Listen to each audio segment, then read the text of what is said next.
जरा सोचिए, पैसे के बारे में हम जो कुछ भी सीखते आए हैं, अगर वो अधूरा हो तो? आज हम बात करने वाले हैं एक ऐसी किताब की जिसने दुनिया भर में लाखों लोगों की पैसे को लेकर सोच ही बदल दी। जी हाँ, रॉबर्ट कियोसाकी की रिच डैड पुअर डैड। तो चलिए इसके सबसे दमदार आइडियाज को समझते हैं। यहाँ एक सवाल उठता है और ये सवाल हम सबको सोचना चाहिए। क्या स्कूल हमें सच में अमीर बनना सिखाता है? बस यही एक सवाल इस किताब की पूरी नींव है। और इसका जवाब, वो शायद चौंकाने वाला हो सकता है।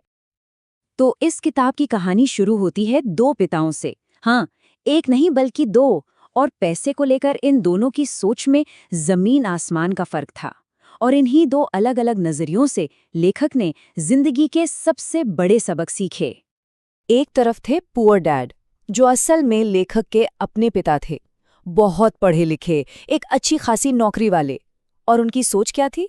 खूब पढ़ो और एक सुरक्षित नौकरी करो। दूसरी तरफ थे रिच डैड, ये उनके दोस्त के पिता थे, और उन्होंने सिखाया नौकरी करने के बजाय ये सीखो कि पैसा तुम्हारे लिए कैसे काम करता है। एक एंटरप्रेन्योर, एक इन्वेस्टर, जिनकी सोच बिल्कुल ही अलग थी। और यहीं पर इस किताब का सबसे बड़ा आइडिया सामने आता है। देखिए, बात इस पर नहीं है कि कोई कितना कमाता है या उसके पास कितनी डिग्रियां हैं। अमीर और गरीब के बीच का जो असली फर्क है ना, वो सिर्फ एक चीज में है, पैसे को लेकर उनकी सोच, उनका माइंडसेट। तो वो कौन सी एक चीज है जिसे समझकर कोई भी अपनी फाइनेंशियल लाइफ को बदल सकता है? वो है सिर्फ दो शब्दों के बीच का फर्क, एसेट और लाइबिलिटी। सुनने में बहुत सिंपल लगता है ना, लेकिन ये अंतर ये बहुत गहरा है। तो एसेट यानी संपत्ति आखिर है क्या? बहुत आसान सी परिभाषा है इसकी। कोई भी ऐसी चीज जो जेब में पैसा डालती है, बस इतना ही। सारा खेल बस इस बात का है कि पैसा किस तरफ आ रहा है, अंदर या बाहर। और लाइबिलिटी यानी देयता? ठीक इसका उल्टा। कोई भी ऐसी चीज जो जेब से पैसा बाहर निकालती है। यहाँ पैसा जेब से दूर जा रहा है। चलिए इसे कुछ उदाहरणों से समझते हैं तो और क्लियर हो जाएगा। जैसे रेंटल प्रॉपर्टी से आने वाला किराया, इन्वेस्टमेंट से मिलने वाला रिटर्न, या कोई बिजनेस। ये सब एसेट्स हैं। क्यों? क्योंकि ये जेब में पैसा लाते हैं। वहीं दूसरी तरफ कार की ईएमआई, क्रेडिट कार्ड का कर्ज या महंगे शौक, ये सब लाइबिलिटीज है। ये पैसा ले जाते हैं। और यहीं पर आता है सबसे बड़ा फर्क। रिच डैड के मुताबिक अमीर लोग अपना पैसा और अपनी एनर्जी एसेट्स बनाने में लगाते हैं, जबकि गरीब और मिडिल क्लास के लोग अक्सर लाइबिलिटीज खरीदते हैं। और सबसे बड़ी गड़बड़ी ये है कि कई बार उन्हें लगता है कि वो एसेट्स खरीद रहे हैं। लेकिन सवाल ये है कि लोग ऐसा करते क्यों हैं? ये सिर्फ जानकारी की कमी का मामला नहीं है। नहीं, इसके पीछे छिपा है हमारा माइंडसेट, हमारी साइकोलॉजी।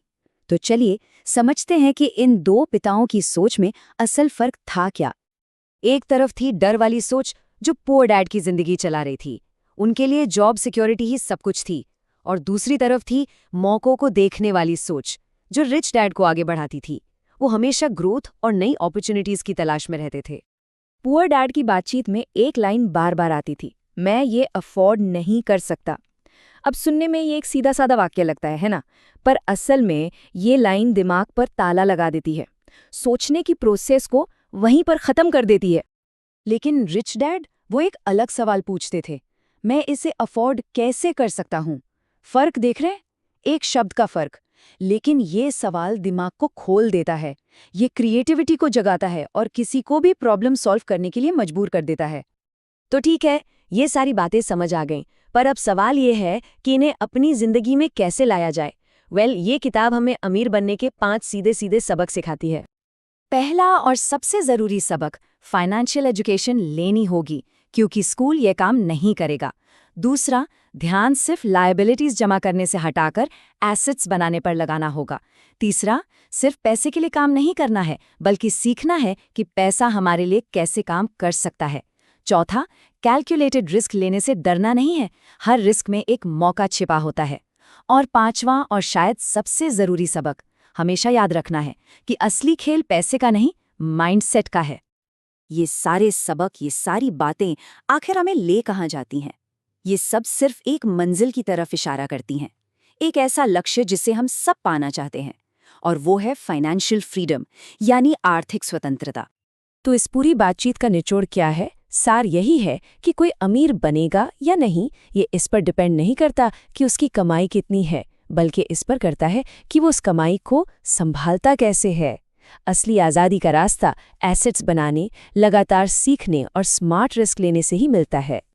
और आखिर में ये किताब हमें सोचने के लिए एक बहुत ही पावरफुल सवाल के साथ छोड़ जाती है। जब भी हम पैसे से जुड़ा कोई फैसला लेते हैं तो हमारी पैसे की कहानी कौन लिख रहा होता है? क्या वो हमारे अंदर के रिच डैड की आवाज़ होती है या पुअर डैड की,